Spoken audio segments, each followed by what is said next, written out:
Aortic stenosis is one of the most common and serious heart valve disorders. When calcium builds up on the aortic valve and prevents it from opening as much as it should or closing as much as it should, it makes the heart work harder to get blood to the body. The heart grows to compensate for that. Like any muscle, if it's working harder, it grows bigger, and that eventually can compromise the blood supply to the heart, which can cause heart failure. TAVR is a minimally invasive procedure that requires only a small incision. TAVR allows us to avoid the process of opening the chest in order to access the tissues, and through a catheter-based approach, we can push the tissues out of the way using a steel cage, and then within that steel cage are functioning brand new leaflets from an animal.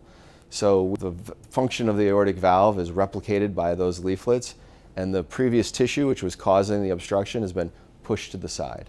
Patients often feel better right away. This is one of the most rewarding procedures that I do. People feel better the next day.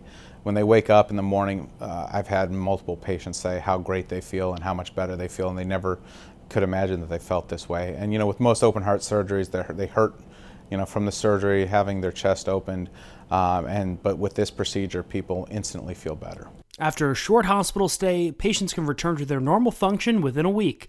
You can learn more by visiting lehealth.org/heart. For Lee Health, I'm Devin Turk.